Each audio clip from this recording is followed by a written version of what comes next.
आप बताइए सर, कहाँ से हैं? थोड़ा सा आगे आ जाइए। मैं जम्मू कश्मीर से। कश्मीर से हैं। जी। अच्छा, ये बताइए इस बार किसकी सरकार चाहते हैं आप? हम चाहते हैं जो वज़ीर आज़म इस टाइम वज़ीर आज़म कर रहे हैं हिंदुस्तान का, जो नरेंद्र मोदी जी, हम उसी की चाहते हैं। क्योंकि अगर हम बात करेंगे पिछले 70 साल से कश्मीर के हालात ठीक नहीं हुए हैं। अल्हम्दुलिल्लाह आजकल कश्मीर में बिज़नेस भी चल रहा है, रात के 12 बजे तक वहाँ पे दुकानें भी खुले होते हैं, वहाँ के दुकानें भी खुले होते हैं। वहाँ पे डेवलपमेंट हुआ है जब से वहाँ पे Shri Manoj Sinha ji lieutenant governor sir आया है, और बीजेपी की हुकूमत ने वहाँ पे यानी कि डेवलपमेंट किया है, और बीजेपी की हुकूमत ने वहाँ पे कश्मीर को यानी कि हैंडल किया है, कश्मीर को हाथ में लाया है। वहाँ अगर हम पत्थरबाजी की बात कर रहे थे, पत्थरबाजी में हर डिस्ट्रिक्ट में 4-4, 5-5 लड़के जहाँ बाग होते थे, आज हर माँ के पास अपने बाप के पास अपना बेटा सही और सलामत है। कश्मीर तरक्की की तरफ आ रहे हैं। हम इसका क्रेडिट जो हमारा वज़ीर आज़म है, इंशाअल्लाह हमें बड़ी उम्मीद है, और उसके दुआ जो गरीबों के दुआ उसके साथ है। उसने गरीबों के काम किया है, गरीबों को खिदमत किया है, उसके साथ अल्लाह है, उसके साथ आवाम है। 70 साल पहले अगर हम कश्मीर की बात करेंगे, किसी ने कश्मीर को कंट्रोल में नहीं किया है, बीजेपी सरकार ने कश्मीर को कंट्रोल में किया है। आजकल वहाँ पे हर कोई यानी कि जा सकता है, चाहे फॉरेन कंट्री से आएगा, चाहे यानी कि इंडिया के किस कोने से आएगा, वहाँ पे बंदा वो कश्मीर में घूम सकता है। वहाँ पे जो आतंकवाद वो कम हुआ है, हम इसका अप्रिशिएट श्री नरेंद्र मोदी जी को कर रहे हैं, वो लेफ्टिनेंट गवर्नर सर को कर रहे हैं, श्री मनोज सिन्हा सर को कर रहे हैं, और हम सेना सिक्योरिटी फोर्सेस और जेके पुलिस को भी अप्रिशिएट कर रहे हैं, जो वहाँ पे ईमानदारी से काम कर रहे हैं, जिसने वहाँ की गंदगी ख़त्म की है। जम्मू कश्मीर के पुलिस को और हिंदुस्तान के सिक्योरिटी फोर्सेस को हम अप्रिशिएट करते हैं, वो अच्छे से और ईमानदारी से काम कर रहे हैं। क्योंकि जो हमारा देश है, जो देखो जो नरेंद्र मोदी जी है, हम उसको अप्रिशिएट कर रहे हैं, क्योंकि उसने हिंदुस्तान को संभाला है। उसको और 5 साल मिलेंगे, 6 साल मिलेंगे, हिंदुस्तान एक नंबर पे आएगा। ये मैं हिंदुस्तानी दिल ठोक के कह रहा हूँ, इंडिया कंट्री एक नंबर वर्ल्ड में आएगी, एक नंबर में आएगी। हर 5 साल 6 साल में, मैं प्रेजेंट में बोल रहा हूँ, सीना ठोक के कह रहा हूँ, वर्ल्ड में एक नंबर हमारी इंडिया कंट्री आएगी, अगर मोदी जी दोबारा प्रधानमंत्री आ गया है। जी, अच्छा, मतलब इतना भरोसा आपको कि मोदी आएंगे तो एक नंबर बनेगा? लेकिन हम काम देखते हैं यार, हमें काम देखना है। कितना बदला कश्मीर 370 हटने के बाद? देखो कश्मीर बदल चुका है, 110% बदल चुका है कश्मीर का नौजवान यहाँ बात नहीं कर सकता था आज से 10 साल पहले। कश्मीर के नौजवान को जेल में जेलों में ठोका जाता था। कश्मीर के नौजवान पे कड़ी नजर होती थी। आज देखो कश्मीर का नौजवान हर जगह में घूम रहा है। तो बात तो यही है, अच्छी बात है। हम अप्रिशिएट कर रहे हैं, ऐसे वजीर आजम हिंद को अप्रिशिएट कर रहे हैं हम, क्यों हम साथ है उसके साथ पूरी जनता है, और गरीब लोग श्री नरेंद्र मोदी जी के साथ है। जम्मू कश्मीर को सिर्फ 3 परिवारों ने बर्बाद करा, मुफ्ती, अब्दुल्ला और सैयद गिलानी जो मर गया। उनके खुद के बच्चे तो डॉक्टर, इंजीनियर ये थे, और कश्मीर के बच्चे पत्थर थमाने के काम आते थे 500 रुपए में। क्या कहते थे? 370 हटा के देखो, हटाई ना हटाई आया। आज तक इन गरीबों को आज तक पूछता था 2 लाख PM जो प्रधानमंत्री आवास योजना के तहत घर मिलते हैं ना, घर जम्मू कश्मीर में 2 लाख इन गरीबों को घर दिए गए हैं, अभी भी पेंडिंग है। और इन गरीबों को एक सपना है, एक ख्वाब है, दोबारा नरेंद्र मोदी जी आएगा, हमें और मिलेंगे घर। ये तो बात होती है, मतलब गरीबों की बात मोदी सरकार कर रही है ना। देखना, ये गरीब मर रहे थे बेचारे, ये गरीब लोग मर रहे थे। हाँ, भगवान बन के आया इनके की तो बात कांग्रेस कर रही है, राहुल गांधी कहते हैं गरीबों की। पहले क्यों नहीं किया है? पहले 2 लाख हाईवे केसेस क्यों नहीं? प्रधानमंत्री आवास योजना के तहत जो मकान मिलते हैं, पहले 2 लाख हाईवे केसेस क्यों नहीं जम्मू कश्मीर में जाते थे? आप मुझे बताइए, पहले गरीबों को क्यों नहीं हक मिलता था? अगर हम गोल्डन कार्ड की बात करेंगे, अगर कोई यानी कि बीमार हो जाएगा, 5 लाख का खर्चा कौन उठाता है? स्वच्छ भारत मिशन की बात करेंगे, जो यानी कि वो बाथरूम वगैरह लैटरिंग होते थे, कश्मीर में जाते थे आते पहले जूते खराब होते थे, मास्क के ये मुंह बंद करना पड़ता था। आज हर घर घर में शौचालय बना हुआ है, सफाई है, सफाई की तरफ जम्मू कश्मीर बढ़ रहा है, जम्मू कश्मीर तरक्की कर रहा है। तो जम्मू कश्मीर चाहता ही है ना, जो लीडर अच्छा है जम्मू कश्मीर उसके साथ है।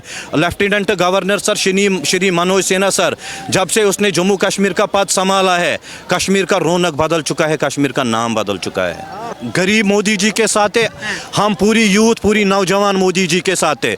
हम लोग पहले पत्थरबाजी में मर रहे थे, हमें 500-500 देते थे पत्थर लगाने में, 500-500 मेरे नौजवान को देते थे पत्थर लगाने में, क्योंकि बिजनेस नहीं चलता था, कोई कारोबार नहीं चलता था, ठप होता था। आज देखो काम हो रहा है, तरक्की हो रही है, क्यों नहीं हो रही है? मैं एक पंचायत से बिलोंग करता हूँ, वहाँ पे 2 से 2.5 करोड़ एक साल का डेवलपमेंट होता है। पूरे डिस्ट्रिक्ट में डेवलपमेंट का 1-2.5 करोड़ का डेवलपमेंट नहीं होता है। आज एक गाँव में 2.5 करोड़ का हर साल में डेवलपमेंट होता है। विपक्षी नेता हैं, राहुल गांधी हैं, महबूबा मुफ्ती है, फारूक अब्दुल्ला, ये कहते हैं कि 370 जब से हटी है और मोदी जब से आए सत्ता में, ये जो विकास का पहिया थम गया, कश्मीर में कोई विकास नहीं हो रहा है, कोई डेवलपमेंट नहीं हुआ। देखो जब फारूक अब्दुल्ला वहाँ था, महबूबा मुफ्ती वहाँ थी, तो उन्होंने पत्थरबाजों को कंट्रोल में क्यों नहीं किया है? आप मुझे बताइए। वो मिले थे उनसे, वो पत्थरबाजों यानी कि पैसा देते थे, उनको बोलते थे आप यहाँ दंगा फसाद करवाओ, हमें इसका क्रेडिट मिलेगा। लेकिन मोदी जी ने कश्मीर को संभाला है। पिछले 70 साल से जिसने कंट्रोल में कश्मीर को नहीं किया है, उसको हमारे वजीर आजम ने कश्मीर को कंट्रोल में किया है। आप मेरे साथ कश्मीर में आप देखो कश्मीर कैसा है आज। कश्मीर में कोई जो आतंकवाद होती थी कश्मीर में, वो ख़त्म हो चुकी है। जो नौजवान बंदूकें उठाते थे वो ख़त्म हो चुका है, उस पर रोक लगा है। क्योंकि तारीफ़ ही करनी चाहिए। अगर हर एक माँ के पास, एक बाप के पास अपना बेटा सही सलामत रहेगा, वो मुबारकबाद होती है या नहीं? जो माँ बाप चाहती है हमारा बेटा पढ़ के बड़ा अफसर बन जाए, उसके हाथ में बंदूक नहीं थामना चाहिए, वो ड्रग्स की तरफ नहीं मुलव्वस नहीं होना चाहिए। आजकल वो अपने माँ बाप के पास बिजनेस कर रहा है। क्यों? दोबारा सरकार आएगी, नौकरियाँ नहीं मिलेंगे, डेवलपमेंट इससे बढ़िया डेवलपमेंट होगा। मैं लिख के देता हूँ, मेरा दिल साफ़ है। 400 से भी आंकड़ा नरेंद्र मोदी जी सीटें पार करेगा, लिख के देता हूँ। 400 पार करेगा, ये मैं बोलता हूँ। गांधी कर रहे हैं, वो वापसी करेंगे कांग्रेस। 400 भी देखो, मैं 11 हज़ार की चादर अजमेर शरीफ में चढ़ाऊंगा, तब नंगे पाँव आऊंगा अजमेर शरीफ श्री नरेंद्र की चादर चढ़ाएंगे मोदी जी के जीतने पर। अजमेर शरीफ मोदी जी के। हाँ, मोदी जी को है कौन? मोदी जी को है कौन? क्या देख के बोल रहे हैं? देखो मोदी जी को है कौन? उसको बेचारी को माँ थी, वो भी छोड़ के चली गई है। ईमानदारी से काम कर रहा है, कोई बच्चा नहीं है। अगर फारूक अब्दुल्ला की तरह, महबूबा मुफ्ती की तरह उसको भी परिवार होता, हम बोलते नहीं, वो परिवार के पीछे लगा है, वो परिवार को देता है। वो देश का 18 घंटे 24 घंटे में 18 घंटे वो देश के लिए काम करता है। और हमें ये भी सोचना चाहिए, हमें मुकद्दर है, हमारे ऐसा वजीर आजम मिला है। हमें अपनी देश को आगे बढ़ाना है, चाहे वो जम्मू कश्मीर का हो, चाहे वो इंडिया के किसी स्टेट का हो, किसी हाँ, हम आपस, हम भाई है। ये देश मुसलमानों का भी है, हिंदू का भी है, सिखों का भी है, ईसाइयों का। ये जिसने इस देश में जन्म लिया है, ये देश सबका है। हाँ, ये देश। आपने कहा कि 11,000 की मैं चादर चढ़ाऊंगा, आप क्या देख के बोल रहे हैं? ये कि 11,000 की चादर चढ़ाएंगे मोदी जी के जीत अजमेर शरीफ पर, क्या देख के बोल रहे हैं? क्या काम हुआ ना? काम हुआ है, डेवलपमेंट हुआ है, विकास हुआ है, गरीबों को हक मिल रहा है। जिस गरीब की तरफ आजकल कोई देख नहीं रहा था, उस तक हक अपना पहुंचता है। तो हम नहीं करेंगे, फिर कौन करेगा? यूथ बच गई ना जम्मू कश्मीर की। अगर मैं बात करूंगा, कश्मीर की बात करूंगा, वहाँ पे नौजवान बच गए ना, जिनके हाथों में बंदूकें थाम जाता था, पाकिस्तान देता था, तो वो बच गए ना। कंट्रोल हुआ ना मिलिटेंसी में। हाँ, पाकिस्तान टाइट हुआ ना, जम्मू कश्मीर को मिसाल के तौर पे हैंडल किया ना, जम्मू कश्मीर के लोग बच गए ना। हर किसी को दिमाग से जो गलत फहमी थी वो निकल गई ना। तो यही बात है, इसकी वजह से हम उसके साथ हैं, मोदी जी के साथ। हाँ, काम हो रहा है, जो कश्मीर बदल रहा है, इसलिए कश्मीर की जनता मोदी जी के साथ, मोदी जी के साथ है। और लेफ्टिनेंट गवर्नर श्री मनोज सिन्हा जी के साथ है हम। जी रोकना चाहूंगा 1 मिनट। भाई साहब कह रहे हैं कि मोदी जीते, सुनिए, 2024 में इलेक्शन नजदीक है, कह रहे हैं मोदी के जीतने के बाद मैं 11,000 की चादर चढ़ाऊंगा, क्या कहेंगे आप? मैं भाई का बहुत सम्मान करता हूं और बड़ी इनकी मतलब देश के प्रति भावना समझता हूं, जो इन्होंने एक अपने लिए और जम्मू कश्मीर के लिए नौजवानों के लिए सही जो रास्ते पे आए हैं उनके लिए इन्होंने मन्नत मांगी है और ये जाएंगे, तो मैं भाई का बहुत शुक्रिया अदा करता हूँ। शुक्रिया अदा करते हैं। आप क्या कहेंगे, काफ़ी देर से सुन रहे हैं सर भाई साहब की ये बातें। जो क्या कहेंगे? इन्होंने जो actual picture the Jammu and Kashmir की, वो एक्चुअल पिक्चर है और ये किसी से छुपा नहीं है कि वहाँ के यूथ को बेरोज़गार रखा जाता था। उनको 500 रुपये रोज़ के दिए जाते थे पत्थर फेंकने के लिए। और मैं आपको याद दिलाऊँ, सन 1974 से इंदिरा कहती थी गरीबी हटाओ, गरीबी हटाओ। वो गरीब नहीं हटाते थे, गरीबी नहीं हटाते थे, वो गरीब को हटाते थे। गरीबों को नहीं, गरीबी उनका तो एक नारा था पैक्ट कि गरीबी हटाओ, उसके नाम पर वोट लेते थे। ये जितने भी हैं ये आतंकवाद को बढ़ावा देने वाले हैं। फारूक अब्दुल्ला और ये मुफ्ती मोहम्मद जो भी रहे हैं वहाँ पर, केवल आतंकवाद को बढ़ावा दिया है इन्होंने कभी ये सोचा ही नहीं है कि वहाँ पीस, क्योंकि एक आइडियोलॉजी होती है, अगर वहाँ आतंकवाद खत्म हो जाए तो उनको कौन पूछेगा। आतंकवाद बढ़ाया इसीलिए ये जो है। मोदी जी तो जोड़ने की राजनीति करते हैं, हिंदुस्तान को नहीं पूरे वर्ल्ड को जोड़ने की राजनीति करते हैं। उनसे कोई ऐसा आदमी नहीं है जो नहीं जुड़ा हो, सब जोड़ने का काम करते हैं। काम तो राहुल गांधी कर रहे हैं, यात्रा निकाल रहे हैं, न्याय दे वो तोड़ने का काम कर रहे हैं। किसने कहा वो जोड़ने का काम करते हैं? वो जहाँ भी जाते हैं वहीं दंगे फैलाते हैं। लोगों को ये समझाने के काम, काफी देर से सुन रहे वो हैं। लोगों को ये समझाने के काम कर रहे हैं कि मैं प्रधानमंत्री लायक हूँ, मेरे को प्रधानमंत्री बना दो। अभी लायक था नहीं, अब मैं लायक बनने जा रहा हूँ। अगर वो लायक होता तो उसको सपूत नहीं देना पड़ता दुनिया को, वो खुद बन जाता है। मोदी बनाएंगे प्रधानमंत्री राहुल जी? मोदी जी ने किसी को सपूत नहीं दिया। मोदी जी ने नहीं बनाएंगे राहुल जी को क्यों प्रधान? बनाएंगे? हम ऐसा, हर कोई ऐसा दमदार प्रधान चाहेगा, बब्बर शेर चाहेगा। और कोई बब्बर शेर कौन है? बब्बर शेर मोदी जी, ठीक है, जिन्होंने अपने आप को प्रूव करा है। उसने क्या प्रूव करा है? अगर उसको ये करना था, ये 70 साल पहले कहाँ था वो? 70 साल पहले यात्रा क्यों नहीं कर रहा था वो? जब तो किसी बाहर निकल के नहीं देखता था। एसी में बैठने वाला बंदा, उससे क्या पता? उसे इतना पता है कि स्टोव में कोयला रख के चाय बन जाती है। अब वही बनाने का काम कर रहा हूँ, लोगों को बेवकूफ बना। लिखे हैं सर राहुल गांधी, ज्ञान बहुत है। वो पढ़ा लिखा होता तो इस तरह की बात नहीं करता वो। मैं आपको प्रियंका गांधी की बात बताती हूँ। प्रियंका गांधी एक किसी झोपड़ी में गई तो वो झोपड़ी वाली से कहती है कि अम्मा मेरे डैडी मेरे फादर भी इस झोपड़ी में आपके यहाँ आए थे। अब जो सरकार अपने कार्यकर्ता को एक झोपड़ी से निकाल के एक मकान में न बिठाई, वो उसने क्या डेवलपमेंट किया होगा? उसने क्या राजनीति करी होगी वहाँ पे कि वो उसके बाप के समय में भी वही थी और वो आज भी वही है।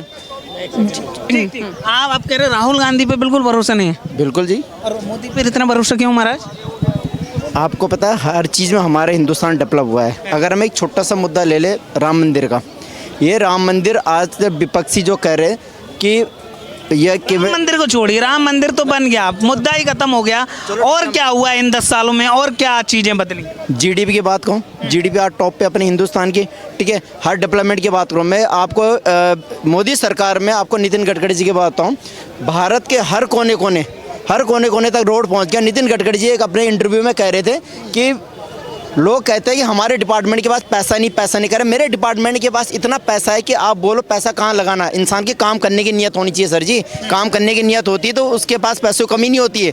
यहाँ पे क्या है, राहुल गांधी के टाइम पर ये डेवलपमेंट पहले क्यों नहीं होते? आज से 70 साल पहले कहाँ नहीं होते? आज से 30 साल पहले क्यों नहीं था? आज से 40 साल पहले ये डेवलपमेंट नहीं होते? अगर इतनी पब्लिक बोल रही, इतनी जनता बोल रही तो हर किसी को कोई खरीद थोड़ा रखा है क्यों मोदी जी ने?